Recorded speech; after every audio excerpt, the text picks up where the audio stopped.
Alors que la lumière du soir s'estompait doucement sur Marseille, Éliane Lefebvre quitta son appartement, une main reposant protectrice sur son ventre arrondi. Enceinte de 8 mois, chaque mouvement exigeait un effort considérablement plus grand qu'auparavant. Pourtant, elle souriait encore. Dans quelques petites semaines, elle tiendrait son bébé dans ses bras. Elle avait déjà préparé une petite chambre aux murs couleur crème, choisi un berceau restauré et soigneusement plié de minuscules bodys dans une commode blanche. Son mari Damien l'attendait dans le SUV, sombre, garé devant leur immeuble. Il lui adressa un rapide sourire, mais son regard ne s'attarda pas. « Tu es prête ? Le bureau des adhésions de la mutuelle d'entreprise ferme tôt. Il faut absolument qu'on signe ces formulaires de rattachement ce soir. » Éliane hocha la tête. Damien lui avait expliqué qu'un pépin administratif pourrait retarder la prise en charge de certains frais pour son accouchement. Et avec les dépassements d'honoraires fréquents, elle ne voulait prendre le moindre risque pour son enfant. Quand elle ouvrit la portière arrière, elle remarqua Solène Maubert assise sur le siège passager. Solène était une collègue de Damien de son cabinet de conseil financier. Du moins, c'est ce qu'il avait toujours prétendu. Elle portait un tailleur-pantalon sombre et chic, un parfum bien trop capiteux, et tenait un dossier cartonné jaune sur ses genoux. « Solène travaille avec le service juridique du cabinet », expliqua Damien. « Elle connaît bien la paperasse. » Éliane força un sourire poli. « Merci d'être venue. » Solène tourna légèrement la tête. « Je voulais juste m'assurer que tout se passe sans accroc. » Sa voix était calme, d'une douceur presque écœurante. Pourtant, Éliane sentit un nœud d'angoisse se former dans son estomac, une sensation qu'elle ne parvenait pas à nommer. Le véhicule s'éloigna de leur quartier résidentiel calme et verdoyant. Au début, Éliane regarda les maisons aux pelouses manucurées défiler, les perrons illuminés par des ampoules jaunes et chaudes, puis les routes devinrent plus larges et plus sombres, bordées d'entrepôts tentaculaires et de clôtures en grillage. Éliane se pencha légèrement en avant. « Damien, les bureaux de la mutuelle sont de l'autre côté du vieux port. On prend un raccourci, répondit-il gardant les yeux fixés sur la route. Il y a d'énormes travaux sur l'A7. Éliane ne répondit pas. Elle regarda par la fenêtre. Les zones commerciales, les fast-food et les stations-service avaient disparu. À leur place, il n'y avait que des routes d'accès secondaire, des hangars de fret silencieux et des terrains vagues. Une odeur étrange s'infiltra par la fenêtre mal isolée, un mélange de métal rouillé, de plastique brûlé et de décomposition humide. Éliane se redressa la poitrine serrée. « Où sommes-nous » Solène baissa les yeux sur son dossier, elle ne prit même pas la peine de l'ouvrir. Damien resta silencieux. Le SUV quitta finalement l'asphalte pour s'engager sur un chemin de gravier crissant. Les pneus lourds roulèrent sur des débris et du verre brisé. Devant eux, Éliane pouvait distinguer des montagnes de ferraille, les carcasses évidées de vieux appareils électroménagers et des sacs poubelles noirs déchirés par le Mistral. Son souffle se coupa dans sa gorge. « Damien, ce n'est pas une compagnie d'assurance ?» Le véhicule passa en mode parking. Pendant quelques secondes angoissantes, personne ne parla. Puis Solène ouvrit sa portière et sortit ses talons hauts, s'enfonçant légèrement dans la poussière de gravier grise.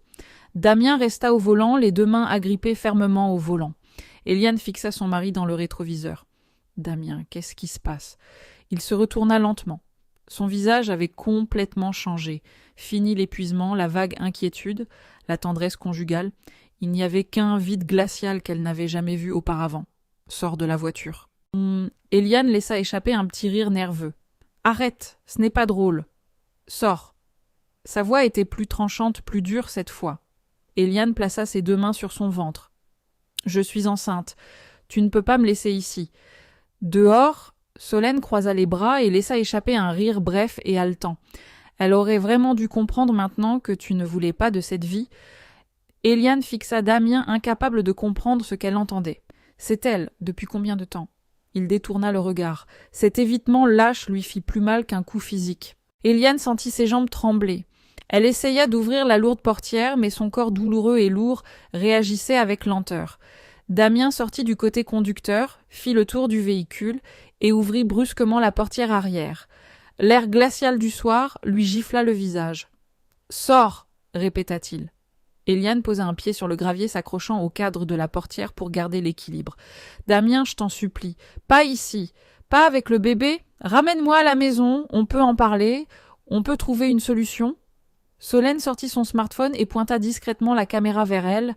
Éliane ne pouvait pas imaginer pourquoi. Damien claqua la portière derrière elle avec force. Le bruit métallique résonna à travers le terrain vague, désolé. Eliane fit un pas en avant. Damien. Mais il était déjà de retour au volant. Solène se glissa à côté de lui. Le moteur vrombit. Eliane frappa des 2 paumes contre la vitre teintée. « S'il te plaît, ne fais pas ça. » Damien refusa de la regarder. Le SUV passa en marche arrière, projetant une gerbe de gravier, et fila dans la pénombre. Eliane resta figée complètement seule, au milieu de la décrépitude urbaine, regardant les feux arrière rouges s'estomper au bout du chemin de terre. Soudain, une douleur aiguë et lancinante lui déchira l'abdomen. Elle serra son ventre cherchant de l'air. Ses genoux fléchirent. Elle s'effondra dans la terre glacée entourée des ruines abandonnées de la ville. Alors que l'obscurité totale descendait sur la casse, Eliane réalisa que l'homme qu'elle aimait venait de l'abandonner, elle et leur enfant à naître, pour les laisser mourir. La poussière glacée collait aux paumes d'Eliane Lefebvre alors qu'elle restait à genoux dans le gravier. Le SUV était parti depuis plusieurs minutes, mais le rugissement de son moteur résonnait encore dans son crâne. Le son tournait en boucle sans fin, plus vicieux que les mots de Damien, plus cruel que le rire silencieux et moqueur de Solène. Autour d'elle, le dépôt de ferraille s'étendait comme un purgatoire oublié. Des sacs en plastique déchirés claquaient violemment contre une clôture en fer rouillé. Une vieille machine à laver gisait sur le côté, son tambour rouillé, tourné vers le ciel. Eliane enroula ses bras autour de son ventre. « Mon bébé reste avec moi », murmura-t-elle. Sa voix tremblait si violemment qu'elle la reconnut à peine. Une nouvelle vague d'agonie irradia à travers le bas de son dos et son bassin. Elle inspira brusquement. Ce n'était pas de simples crampes de stress. C'était une pression profonde et écrasante qui lui volait son oxygène et forçait des larmes chaudes à couler sur ses joues. Elle essaya de se lever, mais ses jambes cédèrent instantanément. Se traînant sur quelques mètres, elle s'appuya lourdement contre une dalle de béton fissurée. Elle balaya le périmètre du regard, cherchant désespérément un lampadaire, un phare de voiture, une maison, n'importe quel signe de civilisation. Mais ce cimetière industriel semblait coupé du reste du monde. Au loin, elle ne pouvait distinguer que la silhouette noire d'une aciérie, en sommeil, et le faible balayage fantomatique des feux de route d'une autoroute invisible. Elle fouilla frénétiquement dans les poches de son manteau. Rien. Damien avait gardé son téléphone dans la console centrale. Il connaissait le numéro de sa mère, il connaissait l'itinéraire pour se rendre chez son gynécologue obstétricien à l'hôpital de la Timone. Il savait qu'elle ne pouvait pas marcher plus de quelques pâtés de maison, surtout à un stade aussi avancé de sa grossesse. Il savait tout cela et il l'avait laissé quand même. Eliane se mordit la lèvre assez fort pour la faire saigner, refusant de laisser échapper un sanglot. Elle ne pouvait pas gaspiller son énergie, elle devait trouver de l'aide. Elle devait rester rationnelle. Lors de son dernier cours de préparation à l'accouchement, la sage-femme lui avait appris à respirer pendant les contractions soudaines. Inspirer lentement, expirer plus longtemps, baisser les épaules. Mais ce conseil était destiné à une salle d'hôpital bien éclairée, avec une infirmière à proximité et un moniteur fœtal bourdonnant au mur, pas à une décharge toxique au cœur de l'hiver. Eliane fit un pas, puis un second. Le gravier meuble glissa sous ses bottes. Elle lança son bras pour se rattraper contre une pile de pneus pourris. La puanteur du caoutchouc vulcanisé, de l'huile de moteur rance et de l'eau stagnante lui souleva le cœur. Elle se pencha et vomit dans la terre, les yeux brûlants, son corps épuisé, secoué de violents tremblements. Quand elle se redressa enfin, elle sentit une soudaine coulée de liquide froid le long de ses jambes. Une terreur pure la paralysa. « Non » haleta-t-elle. « Non, non, pas encore » Elle essaya de se forcer à marcher plus vite, mais son corps était en pleine rébellion. Chaque pas lui déchirait la colonne vertébrale. Chaque respiration était comme inhaler du verre. Le vent s'était levé tranchant à travers son manteau de maternité comme s'il était en papier. Eliane força son esprit à se concentrer sur la chambre du bébé, le mobile en bois qu'elle avait accroché au-dessus du berceau, l'ours en peluche brun que sa mère lui avait envoyé d'Orléans, les pages de journal qu'elle avait écrites, une pour chaque mois où elle l'avait porté. Il n'avait même pas encore choisi de prénom. Damien voulait quelque chose de vif et de moderne comme un PDG.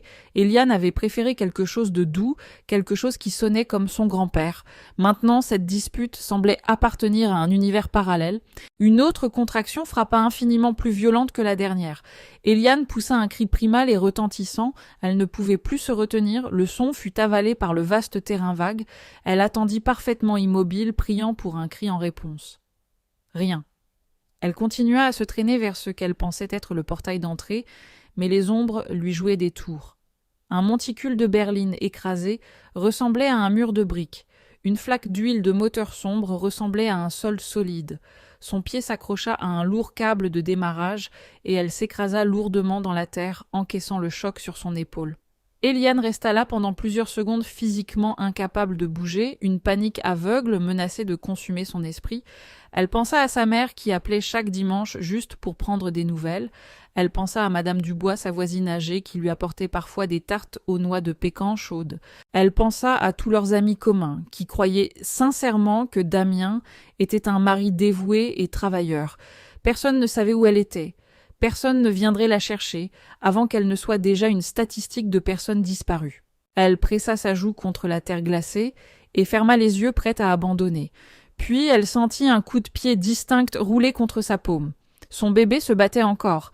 Ce minuscule battement de vie injecta une montée d'adrénaline dans ses veines. « Je suis là », murmura-t-elle férocement. « Je ne te quitterai jamais. » Elle força ses yeux à s'ouvrir et se hissa sur ses mains et ses genoux, mais un spasme brutal la plia en deux. Elle s'effondra à nouveau haletante, serrant son ventre.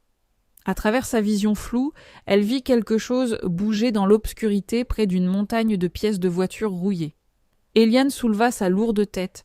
Une silhouette se tenait parfaitement immobile à une dizaine de mètres. Pendant une seconde angoissante, aucun d'eux ne bougea. Eliane s'efforça de voir un visage, mais sa douleur rendait tout flou. Tout ce qu'elle pouvait distinguer était un homme grand, emmitouflé dans une vieille veste de travail délavée, naviguant à travers les débris.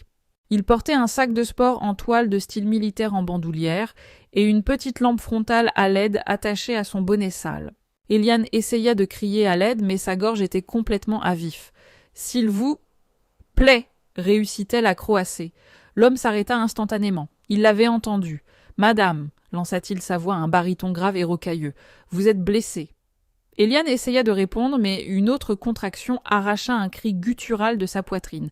Elle se recroquevilla en position fétale, ses ongles s'enfonçant dans son manteau. L'homme laissa tomber son lourd sac et sprinta vers elle, ignorant le terrain traître et le métal déchiqueté qui craquait sous ses lourdes bottes de travail.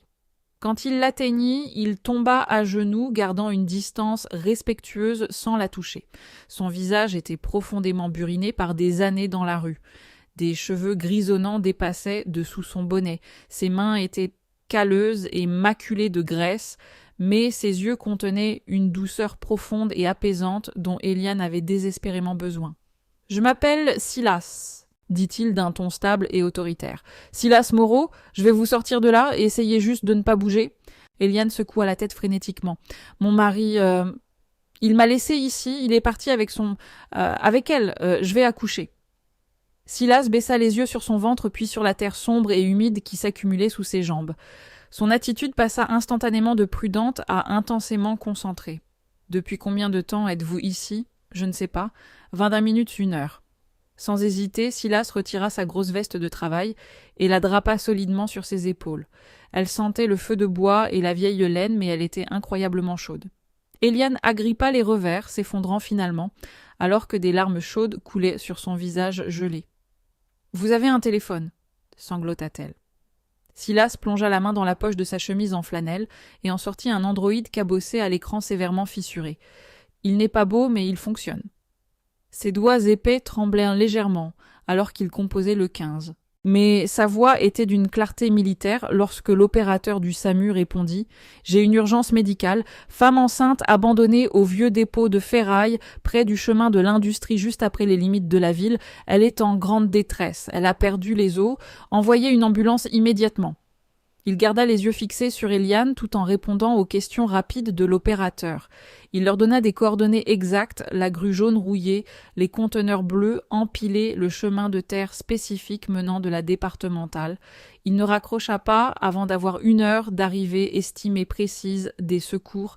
Eliane hyperventilait maintenant, la panique prenant totalement le dessus. « Je ne peux pas l'avoir dans la terre. » Silas se glissa quelques centimètres plus près, offrant sa présence sans l'envahir. « Regardez-moi bien, Eliane. Vous n'êtes pas seule ici. La cavalerie est en route, mais vous devez respirer avec moi. Ralentissez. Inspirez et expirez. » Elle essaya désespérément d'imiter ses respirations lentes et exagérées. Inspirer, expirer, inspirer, expirer. Chaque seconde était une bataille exténuante. Silas détacha la lampe frontale de son bonnet et la posa sur une caisse de lait retournée, créant un phare de fortune pour l'ambulance. Puis il fouilla à l'aveugle dans son sac et en sortit une couverture de survie argentée et froissée. Il la déplia doucement et la borda autour de ses jambes pour conserver la chaleur. Vous êtes ambulancier, haleta-t-elle entre deux vagues de douleur. Silas offrit un sourire triste et fugace. Troupe de marine, 2 OPEX. On apprend à garder la tête froide quand tout part en vrille. Eliane ferma les yeux en les serrant. En 5 minutes, ce vétéran sans abri lui avait montré plus d'humanité et de chaleur que Damien en tout leur mariage. Une autre contraction atroce lui saisit la colonne vertébrale. Elle tendit la main et agrippa l'avant-bras de Silas avec une force à broyer les os. « Mon bébé, est-ce que mon bébé va s'en sortir ?» Silas posa sa main rugueuse et chaude doucement sur la sienne. « Votre garçon peut vous entendre en ce moment. Dites-lui que vous vous battez. Dites-lui de tenir bon. » Eliane baissa les yeux sur son ventre sanglotant. « Je suis là, » pleura-t-elle. « Maman est là. Tiens bon, mon bébé. Tiens bon. » Au loin, le hurlement d'une sirène perça enfin l'air nocturne. Silas releva brusquement la tête. Le son était faible, mais devenait rapidement plus fort. Il bondit sur ses pieds, attrapa sa lampe frontale et commença à l'agiter violemment en l'air. Un instant plus tard, des stroboscopes blancs aveuglants fendirent l'obscurité au bout du chemin, de gravier illuminant les monticules de déchets comme un décor de film dystopique. Les ambulanciers du SAMU se garèrent en urgence et sortirent avec leurs sacs d'intervention. Silas leur fit un rapport de situation rapide et précis. Il leur dit où elle était tombée, le rythme de ses contractions et exactement ce qu'elle avait dit sur le fait que son mari l'avait jetée là. Alors que les urgentistes chargeaient expertement Eliane sur un brancard, Silas fourra ses mains dans ses poches, ses doigts effleurèrent son téléphone fissuré. Avant même de s'être approché d'Eliane quand il avait entendu pour la première fois les pneus crisser sur le gravier, il avait jeté un œil à travers la ferraille. Les gardiens de sécurité qui patrouillaient ces terrains adoraient accuser les sans-abri de voler du cuivre. Alors Silas avait pris l'habitude de filmer tout véhicule étrange qui arrivait après la tombée de la nuit. Il avait sorti son téléphone et avait appuyé sur « Enregistrer ». Il sortit l'appareil maintenant et ouvrit sa galerie. Sur l'écran brisé, il lança le clip de 20 secondes. La vidéo était tremblante, mais elle montrait clairement le SUV sombre au ralenti. Elle montrait une Eliane très enceinte, debout, seule dans les faisceaux des phares. Et elle capturait le moment exact où le SUV avait démarré en trombe, l'abandonnant à l'obscurité. Silas zooma. La plaque d'immatriculation française était parfaitement nette. Il baissa lentement le téléphone en regardant les portes de l'ambulance se refermer. Silas savait qu'il n'avait pas seulement sauvé une mère et son enfant ce soir-là. Il tenait actuellement l'arme qui allait complètement démanteler la vie de 2 personnes. Les lourdes portes de l'ambulance se verrouillèrent avec un claquement métallique scellant Eliane Lefebvre à l'intérieur. À travers la vitre arrière teintée, Silas Moreau aperçut une dernière fois son visage pâle, illuminé par les lumières médicales crues. Elle avait toujours les 2 mains agrippées férocement sur son ventre, comme si elle pouvait protéger son fils du monde par la seule force de sa volonté. Le véhicule passa une vitesse, ses pneus patinant dans la terre, avant de filer vers les lumières de Marseille sirènes hurlantes. Silas resta parfaitement immobile dans le vent glacial, son souffle formant des panaches dans l'air froid, son téléphone fissuré serré fermement dans sa main calleuse. Le dépôt de ferraille retomba dans un silence de mort. Le vent continuait de fouetter les bâches en plastique contre les clôtures grillagées, indifférent au fait que l'univers entier de quelqu'un venait de s'effondrer ici. Silas fit de nouveau glisser son pouce sur l'écran de son téléphone. La vidéo était courte, environ 20 secondes, le cadrage était légèrement obscurci par la sangle en toile de son sac, mais la preuve était indéniable, un SUV de luxe récent, une femme enceinte suppliant dans la poussière, le véhicule s'enfuyant comme un lâche dans la nuit. Silas n'était pas avocat, il ne connaissait pas grand-chose aux procédures policières, au fonctionnement du système judiciaire, ni à la façon dont les riches cadres d'entreprise semblaient toujours engager des spécialistes pour faire disparaître leurs péchés. Mais il avait survécu à suffisamment de traumatismes dans sa vie pour connaître une vérité universelle, une preuve ne sert à rien si elle reste enfouie dans l'obscurité. Il ramassa son lourd sac, le jeta sur son épaule et commença la longue marche vers la route goudronnée. Son mauvais genou le lançait à chaque pas, un souvenir durable de son déploiement. L'hôpital était à plus de 6 kilomètres. Pourtant, il continua à marcher. Au moment où Silas poussa les portes vitrées coulissantes des urgences de l'hôpital de la Timone, le ciel virait déjà à un violet meurtri annonçant l'aube. Une infirmière d'accueil au bureau d'entrée le toisa avec une méfiance immédiate. Ses bottes laissaient des traces de boue sur le lino, sa veste de travail était tachée, et il ressemblait exactement à ce qu'il était un homme qui dormait à la dure. « Monsieur, vous avez besoin d'une assistance médicale ?» demanda-t-elle sèchement. Silas secoua la tête, retirant son bonnet. « La femme enceinte amenée par le SAMU du dépôt de ferraille de la zone industrielle. C'est moi qui ai appelé. J'ai juste besoin de savoir si elle est en vie. » L'infirmière marqua une pause, sa façade professionnelle vacillant. Elle regarda ses vêtements sales, puis ses yeux épuisés et honnêtes. « Vous êtes de la famille ?» Silas baissa les yeux sur ses bottes. « Non, madame. Juste un type qui l'a entendu crier. » L'expression de l'infirmière s'adoucit considérablement. « Asseyez-vous là, s'il vous plaît, je vais voir ce que je peux trouver. » Silas s'assit dans la salle d'attente. Les chaises en plastique étaient d'un inconfort rigide. Une télévision murale diffusait en sourdine les informations du matin. Des familles stressées arpentaient le sol en tenant de mauvais cafés. Personne ne prêtait attention à l'homme robuste et silencieux assis près des distributeurs automatiques. Près d'une heure plus tard, une femme en blouse bleu clair et en blouse blanche franchit les portes battantes. Monsieur Moreau, Silas se leva instantanément, ses articulations craquant. « Oui, docteur, je suis le docteur Anne Didier. Éliane Lefebvre est actuellement en unité de soins intensifs obstétriques. Elle a subi un traumatisme physique sévère et un stress extrême, qui ont provoqué une décélération du rythme cardiaque fœtal. C'était incroyablement juste, mais nous avons réussi à la stabiliser, elle et le bébé pour le moment. » Silas laissa échapper un souffle qu'il avait l'impression de retenir depuis des kilomètres. Pour le moment, le docteur Didier offrit un sourire professionnel et crispé. Les prochaines 24 heures sont critiques, mais c'est une battante. Elle est entre d'excellentes mains maintenant. Silas hocha la tête, la gorge trop nouée pour parler. Juste à ce moment-là, les portes des urgences s'ouvrirent et une femme entra d'un pas décidé dans la salle d'attente flanquée d'un officier en uniforme. Elle portait un trench coat élégant, tenait un carnet en cuir et avait des yeux qui ne manquaient absolument rien. « Monsieur Moreau », demanda-t-elle en s'approchant directement de lui. « Je suis le capitaine Hélène Roche de la police nationale. Le SAMU a noté que vous étiez la personne qui a appelé et trouvé madame Lefebvre. » Silas baissa les yeux sur le téléphone fissuré dans sa main. « Oui, capitaine, et je suis presque sûr d'avoir quelque chose que vous allez vouloir voir. » Ils se déplacèrent dans une petite salle de consultation privée. Le capitaine Roche posa son carnet sur la table et croisa les mains. « Racontez-moi tout, monsieur Moreau, depuis le début, n'omettez rien. » Alors, Silas parla. Il expliqua sa routine de recherche de ferraille, le bruit des pneus lourds sur le gravier, et comment il s'était caché. Il décrivit les voix étouffées, le bruit sourd de la portière de la voiture, et la vue d'Éliane s'effondrant alors que les feux arrière s'estompaient, puis il fit glisser son téléphone fissuré sur la table. Roche regarda la vidéo en silence total, puis elle la redémarra et la regarda une deuxième fois. Sa mâchoire se serra alors qu'elle pinçait l'écran pour zoomer sur la plaque d'immatriculation. Elle transcrivit rapidement le numéro de plaque dans son carnet, vérifia l'horodatage numérique du fichier vidéo et leva les yeux vers Silas. « Cet appareil a-t-il été modifié de quelque manière que ce soit ? Est-ce le fichier original ? Capitaine, je ne sais même pas comment mettre à jour les applications sur ce truc, » dit Silas sèchement. « C'est exactement ce dont j'avais besoin, » dit Roche, un tranchant dangereux dans la voix. Elle sortit son propre smartphone et envoya immédiatement le numéro de plaque à ses analystes au commissariat. À peine 2 minutes plus tard, son téléphone vibra. Elle lut l'écran, puis regarda à nouveau Silas. Le véhicule est immatriculé au nom de Damien Lefebvre. Silas sentit une vague de dégoût pur. C'est son mari. Le capitaine Roche referma son carnet en cuir d'un claquement sec. En effet.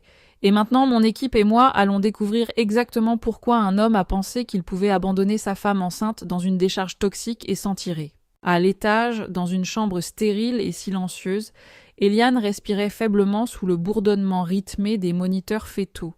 Mais dehors, alors que le soleil du matin se levait enfin sur Marseille, le mensonge parfait et calculé de Damien Lefebvre commençait déjà à voler en éclats. Pendant qu'Éliane Lefebvre luttait pour maintenir en vie son fils à naître dans un lit de soins intensifs, Damien Lefebvre ouvrait les stores sur mesure de son pavillon de banlieue, agissant comme si c'était un mardi ordinaire.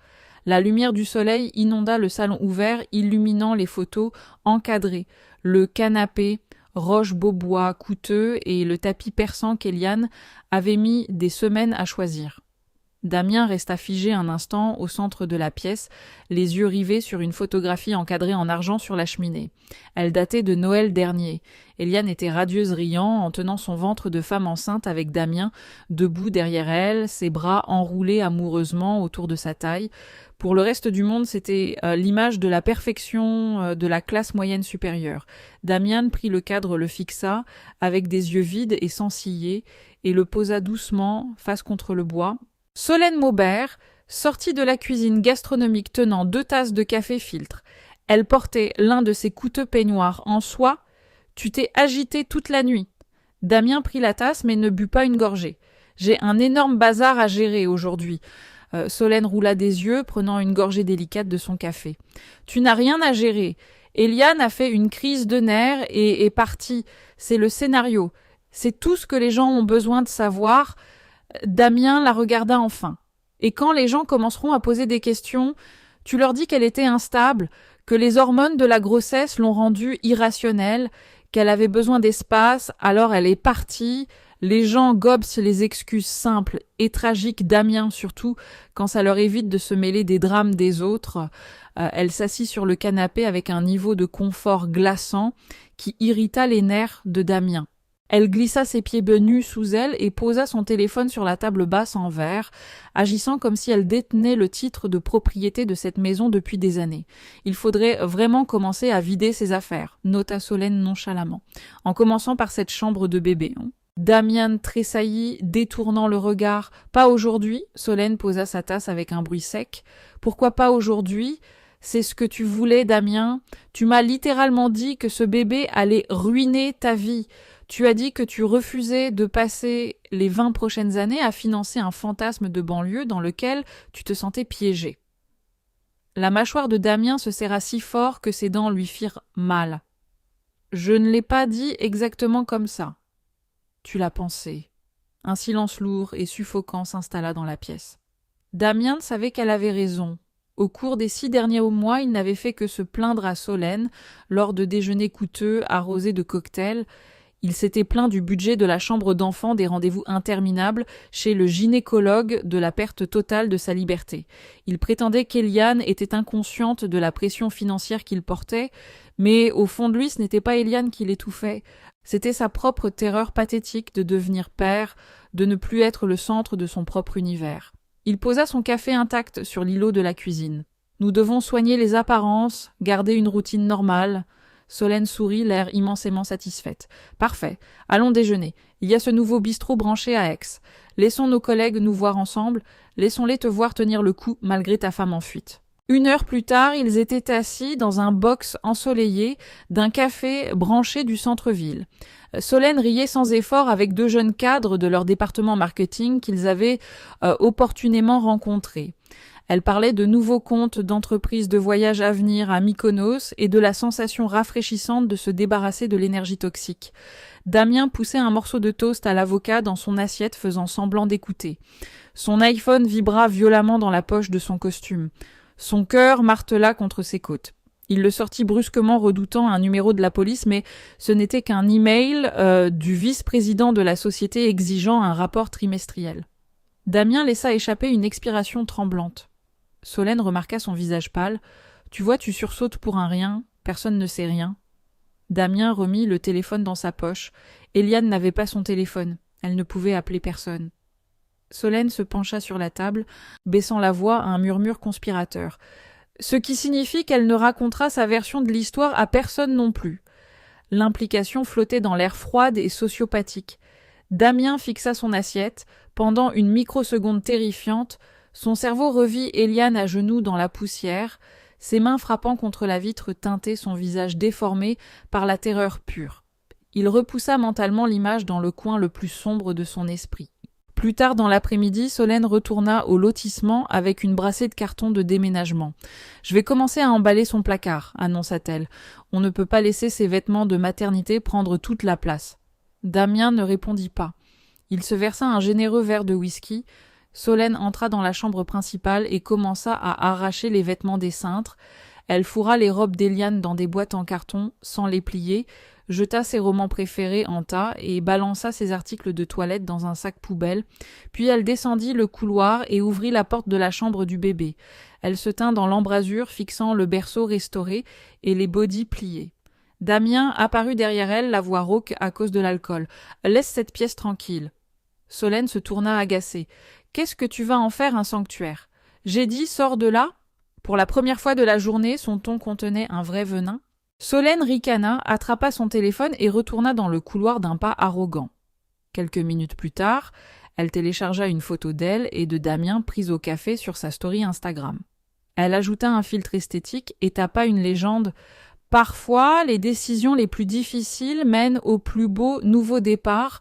Choisir la paix aujourd'hui. » Les notifications commencèrent à affluer presque instantanément, des émojis cœurs, des commentaires de soutien de collègues, disant à Damien qu'il méritait d'être heureux. Damien regarda par-dessus son épaule l'écran lumineux. Soudain, la validation qu'il recherchait habituellement lui donna envie de vomir. De l'autre côté de la ville, au siège de la police nationale, le capitaine Hélène Roche fixait un ensemble d'écrans très différents. Les images des caméras de circulation de la ville venaient d'arriver dans sa boîte de réception. Le réseau de surveillance de la ville avait clairement capturé le SUV gris de Damien, sortant du corridor industriel à exactement 19h06. Une autre caméra avait filmé le même véhicule revenant dans les banlieues chics 30 minutes plus tard, avec Solène Maubert clairement visible sur le siège passager. Le capitaine Roche imprima les photos et les épingla sur son tableau d'enquête. Damien et Solène pensaient avoir orchestré la disparition parfaite. Ils n'avaient pas réalisé qu'ils avaient traversé une toile d'araignée numérique, laissant une traînée d'arrogance qu'ils ne pourraient jamais effacer. Le capitaine Hélène Roche n'était pas le genre de flic à construire tout un dossier sur une seule vidéo tremblante de smartphone, même quand cette vidéo ressemblait à une preuve irréfutable. En 12 ans de service, elle avait vu des avocats de la défense démolir des preuves en béton, en exploitant une seule faille technique.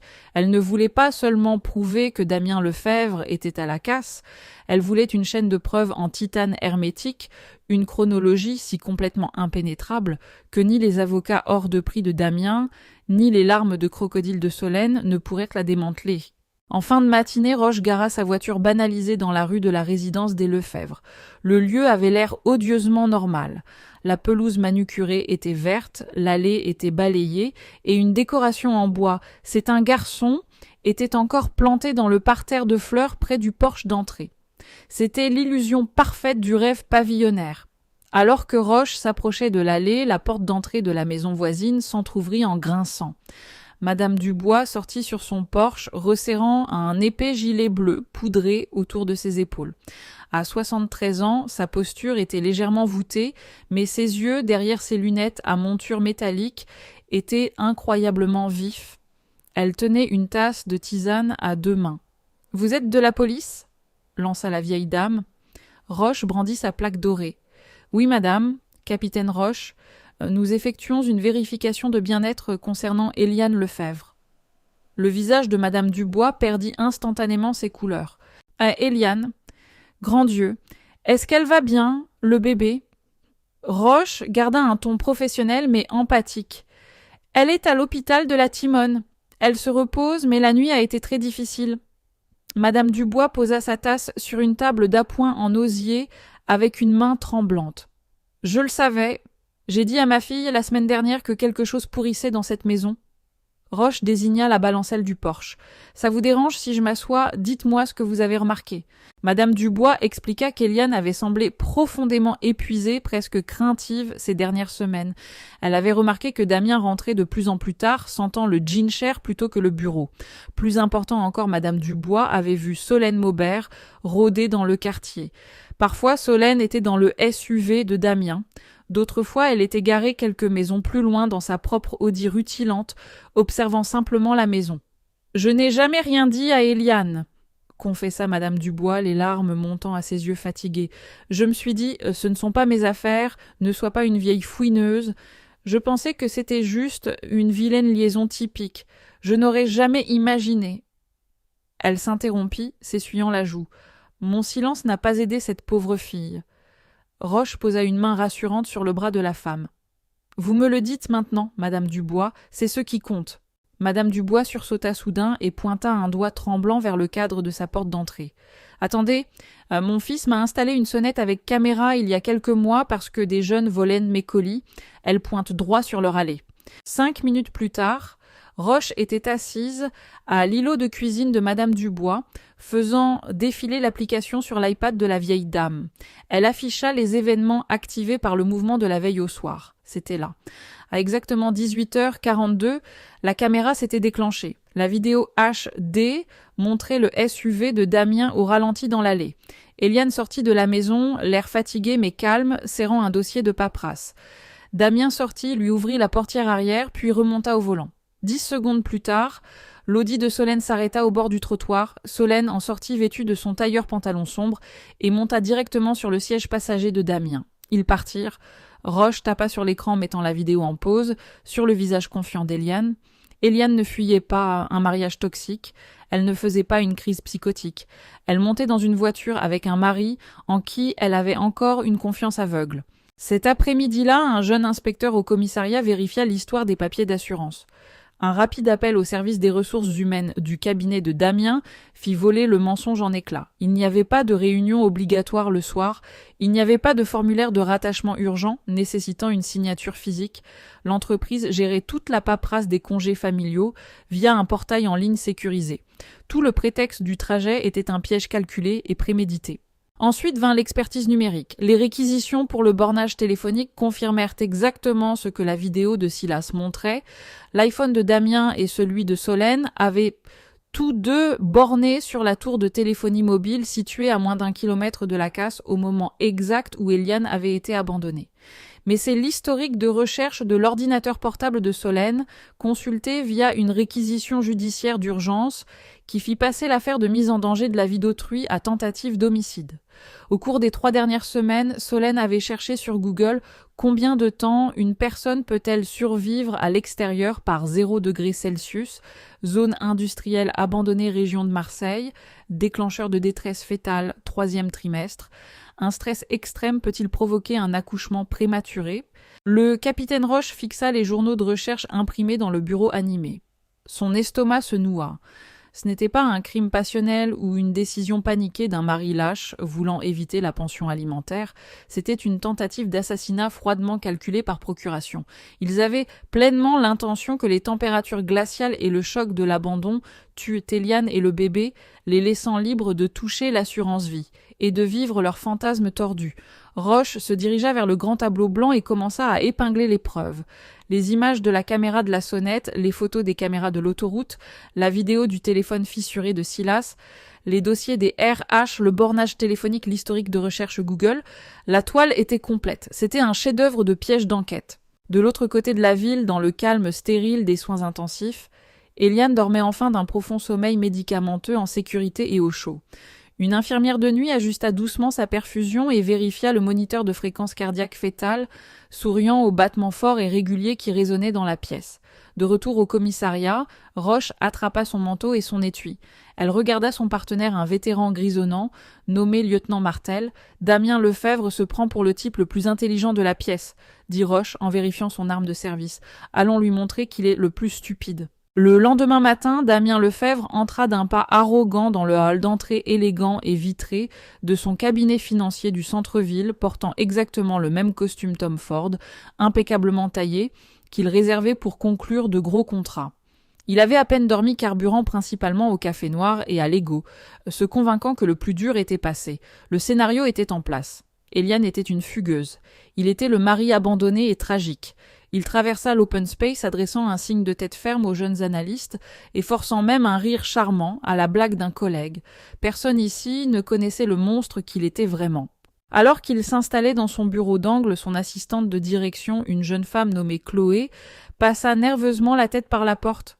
« Damien, il y a 2 personnes qui veulent vous voir, ils ont dit que c'était urgent. » Damien ne leva même pas les yeux de ses 2 écrans. « Je n'ai aucune réunion de prévue. » Dites-leur d'envoyer un email au service juridique. Chloé déglutit difficilement. Ce sont des inspecteurs de police, monsieur. Le sang quitta instantanément le visage de Damien. Avant qu'il ne puisse parler, le capitaine Hélène Roche entra dans le bureau, suivie de près par le lieutenant Martel. Elle ne sourit pas. Elle n'offrit pas de salutation polie. Son calme glacial absolu était bien plus terrifiant que si elle avait défoncé la porte. Damien se leva lentement, lissant sa cravate en soie, avec des doigts tremblants. Officier, de quoi s'agit-il ? Roche laissa tomber un épais dossier cartonné sur son bureau en acajou. Nous enquêtons sur l'abandon prémédité et la mise en danger de la vie d'une femme enceinte au dépôt de ferraille de la zone industrielle. Damien fixa le dossier comme s'il s'agissait d'une grenade dégoupillée. « Je n'ai absolument aucune idée de quoi vous parlez. » Roche ouvrit le dossier. Elle jeta une photographie brillante de 20 par 25. C'était un cliché haute résolution de la caméra de la sonnette de Madame Dubois, montrant Éliane montant dans le SUV. Puis elle jeta une deuxième photo, celle de la caméra de l'autoroute, montrant le SUV s'éloignant à toute vitesse de la zone industrielle. Les paumes de Damien commencèrent à transpirer. Ces photos ne prouvent rien, balbutia-t-il. Nous sommes allés faire un tour. Roche s'approcha, envahissant son espace personnel. Votre véhicule a été filmé. Le GPS de votre téléphone vous place directement à la casse. Le téléphone de Solène Maubert la place sur le siège passager. Et nous avons un témoin oculaire qui a trouvé votre femme en sang dans la poussière 3 minutes après que vous ayez démarré en trombe. La bouche de Damien s'ouvrit, mais sa gorge se serra. Roche sortit son téléphone, tourna l'écran vers lui et lança la vidéo de Silas. Damien se regarda s'éloigner de sa femme qui criait. C'était une dispute, lâcha Damien, la panique faisant craquer sa voix. Elle était hystérique. Elle a exigé de sortir de la voiture. Elle a dit qu'elle allait appeler un Uber. Elle n'avait pas son téléphone, Damien, contra Roche doucement, parce qu'il est dans un sac de scellé récupéré sur le comptoir de votre cuisine. Elle était enceinte de 8 mois. Il faisait 0 degré dehors. Vous l'avez conduite dans un terrain vague. Le silence dans le bureau était assourdissant. Le lieutenant Martel s'avança détachant les menottes de sa ceinture. « Damien Lefebvre, vous êtes en état d'arrestation pour tentative d'homicide mise en danger de la vie d'autrui et association de malfaiteurs. Mettez vos mains derrière le dos. » Alors que l'acier froid se resserrait fermement autour de ses poignets, Damien fut escorté hors de son bureau vitré. Tout l'étage était tombé dans un silence de mort. Des dizaines de courtiers, d'analystes et d'assistants restèrent figés dans leur box regardant sous le choc le Golden Boy du cabinet être conduit vers les ascenseurs. En moins de 60 secondes, sa carrière à 6 chiffres, sa réputation immaculée et sa vie furent complètement incinérées. Simultanément, de l'autre côté de la ville, Solène Maubert était dans son appartement de luxe, dans un gratte-ciel du quartier du Prado. Elle fredonnait une chanson pop emballant ses robes de créateur dans une valise pour un week-end de santé mentale dans le Luberon, quand des coups lourds et rythmés secouèrent sa porte d'entrée. « Police, ouvrez la porte !» Solène regarda par le Judas et halta. Son premier instinct fut la pure autopréservation. Elle se jeta sur son ordinateur portable, essayant frénétiquement de supprimer son historique de navigation, de vider son cache, d'effacer ses SMS, mais ses mains manucurées tremblaient si violemment qu'elle laissa tomber la souris. Avant qu'elle ne puisse faire glisser les fichiers vers l'icône de la corbeille, la porte fut ouverte avec une clé passe-partout obtenue auprès du gérant de l'immeuble. 3 officiers en uniforme se déversèrent dans l'appartement. Solène leva les mains, le visage tordu par une panique désespérée et laide. « C'est une erreur, c'était Damien. Il m'a menti, il m'a dit qu'Éliane voulait être déposée là. » Quelques heures plus tard, assise dans une salle d'interrogatoire sans fenêtre, elle chantait exactement la même chanson aux inspecteurs. C'était entièrement son idée, c'est un psychopathe. Je l'ai supplié de faire demi-tour. Dans la salle d'interrogatoire juste à côté, Damien essayait désespérément de la charger. Solène m'a manipulée, elle a tout planifié, elle a fait des recherches sur l'endroit. Je ne faisais que conduire. Le capitaine Roche se tenait dans le couloir d'observation sirotant un café infâme du commissariat regardant les flux des 2 salles. Les 2 amants avaient repassé des mois à tisser une toile de tromperie ensemble, mais à la seconde où la pression fut appliquée, ils se transformèrent en rats piégés dans un navire en train de couler s'entre-déchirant pour survivre. Pendant ce temps, à l'hôpital de la Timone, Eliane ouvrit lentement les yeux. La lumière vive du matin filtrait à travers les stores de l'hôpital. Son corps semblait incroyablement lourd, meurtri et vidé, mais ses oreilles captèrent un son rythmé et magnifique. Un moniteur fœtal bourdonnait régulièrement à côté de son lit, un battement de cœur technologique confirmant qu'elle n'avait pas échoué. Une infirmière se précipita vers elle, son visage s'illuminant d'un sourire chaleureux. « Eliane, ma chérie, vous êtes en sécurité, vous êtes à l'hôpital, votre bébé va très bien, son rythme cardiaque est fort. » Les lèvres gercées d'Eliane tremblèrent. « Il est... en vie. » L'infirmière prit doucement sa main meurtrie. « Il est en vie, maman, et vous êtes en parfaite sécurité. Vous ne retournerez jamais là-bas. » Eliane ferma les yeux alors que des larmes chaudes et lourdes coulaient le long de ses tempes, dans ses cheveux.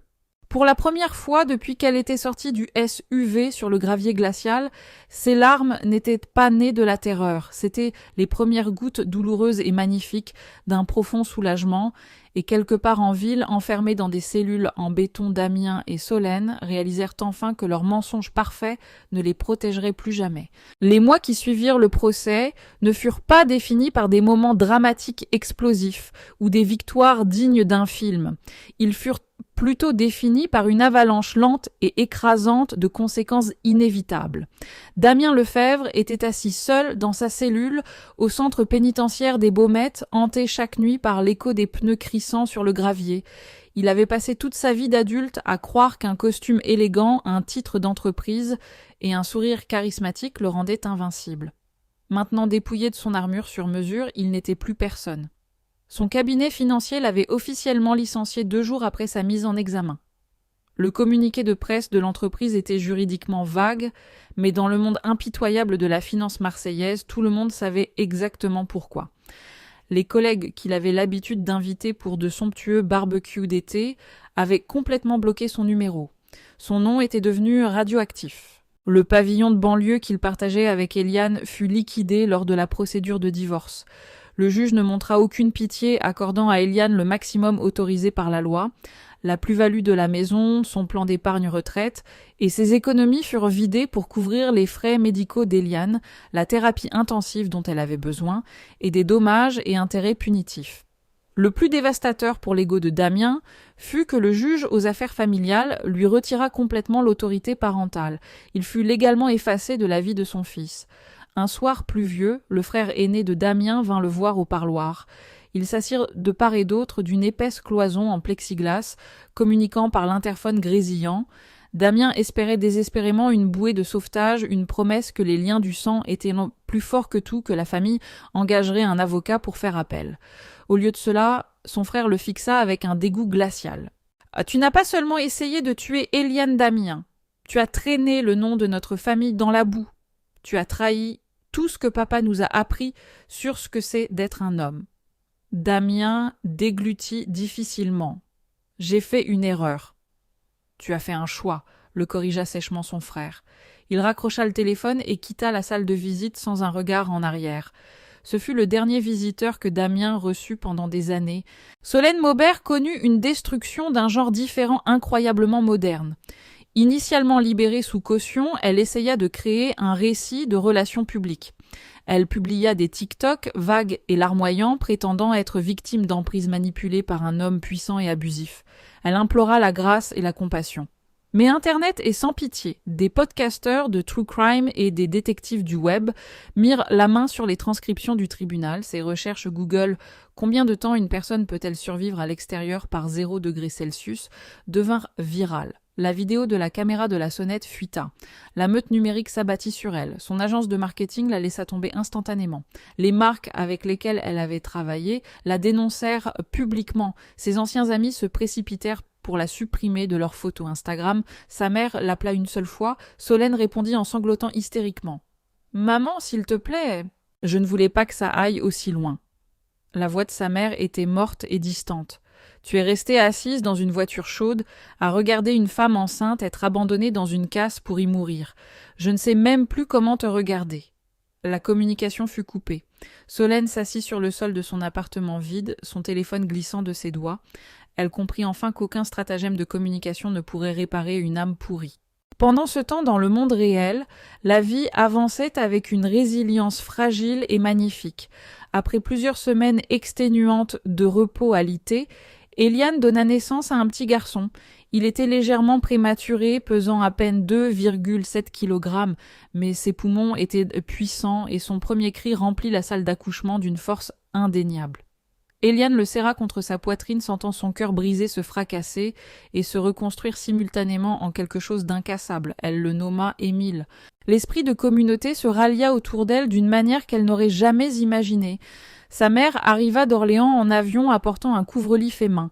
Sa voisine, Madame Dubois, apporta une montagne de gratins et de gâteaux. Les infirmières de l'hôpital de la Timone lancèrent une cagnotte en ligne qui récolta assez d'argent pour couvrir un an de loyer. Des voisins qu'elle connaissait à peine organisèrent une chaîne de repas, déposant des couches, du lait maternisé et des cartes cadeaux. Eliane refusa de se voir comme une victime tragique. Elle était juste une mère qui réapprenait à respirer. Silas Moreau, le vétéran sans-abri qui lui avait sauvé la vie, reçut également la main tendue qu'il ne pensait jamais mériter. Une association locale d'aide aux anciens combattants entendit parler de l'histoire. Ils firent entrer Silas en procédure accélérée dans un programme de logement de transition pour vétérans. Le jour où on lui remit les clés de son studio propre et calme dans un quartier sûr, il fixa longuement la clé en laiton bon marché. « Je n'ai pas besoin d'un palace, dit-il doucement à l'assistante sociale. J'avais juste besoin d'une porte que je pouvais fermer à clé, d'un endroit pour fermer les yeux, sans garder une main sur mes bottes. Quelques semaines plus tard, Silas rendit visite à Eliane et au bébé Émile. Eliane était assise dans un rocking chair près de la fenêtre baignée de soleil. « Tu nous as ramenés d'entre les morts, Silas, lui dit-elle, les larmes montant à ses yeux. Silas baissa les yeux sur le nourrisson endormi, secouant doucement la tête. « Non, madame, c'est vous qui vous êtes battue. J'ai juste refusé de continuer à marcher quand quelqu'un était dans le noir. » Mais Eliane connaissait la vérité. Parfois, tout ce qu'il faut pour changer la trajectoire de l'univers, c'est une personne assez courageuse pour s'arrêter et regarder. Un an plus tard, le rude hiver marseillais avait cédé la place à un printemps vibrant et fleuri. Dans un grand jardin partagé à quelques pâtés de maisons de l'hôpital, où Eliane avait été soignée, des dizaines de familles étaient rassemblées autour de tables de pique-nique drapées de nappes à carreaux. Des enfants se couraient après dans l'herbe. Des bénévoles de l'hôpital distribuaient des sandwichs, du thé glacé et des cookies chauds aux pépites de chocolat.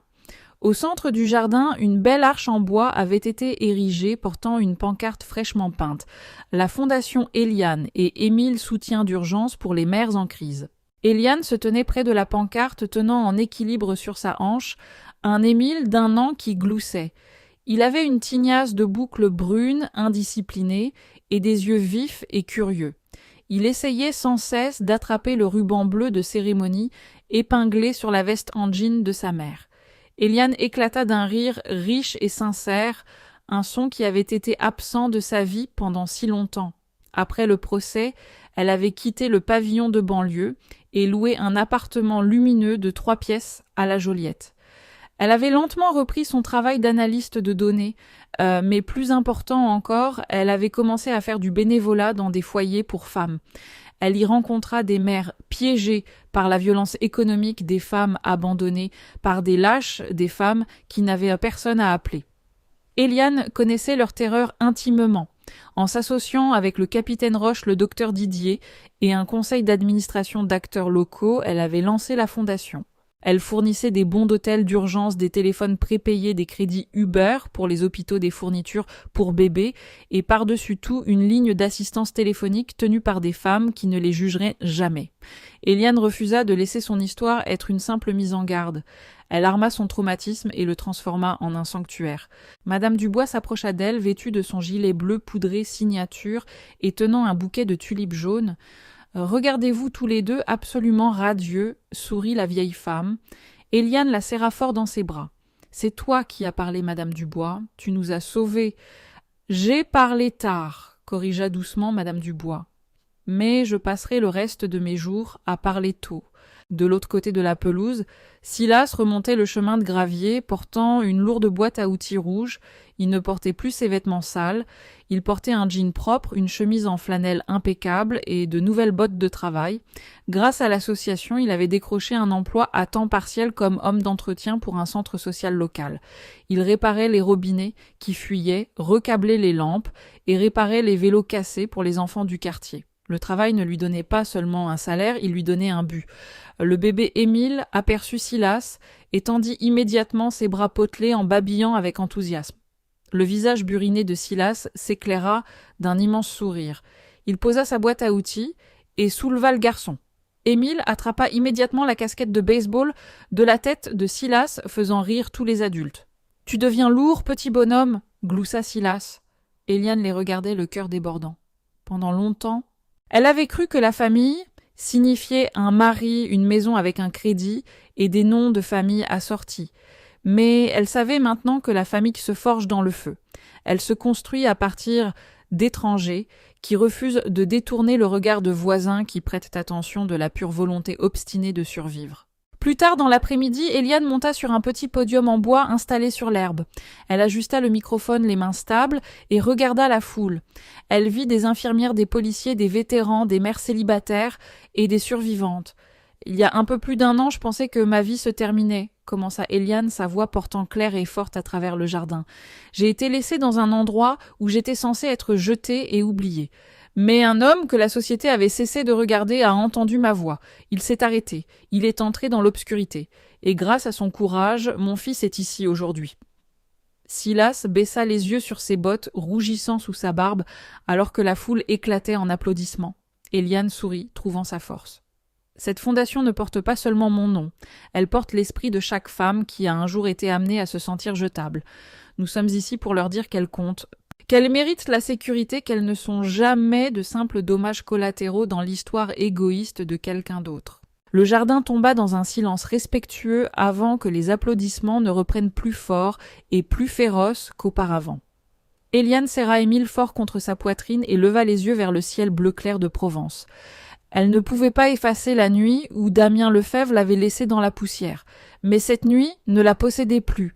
Son avenir était ici dans le poids de son fils dans ses bras, dans le sourire racheté de Silas, dans les yeux vigilants de Madame Dubois et dans la force de la communauté qui l'entourait.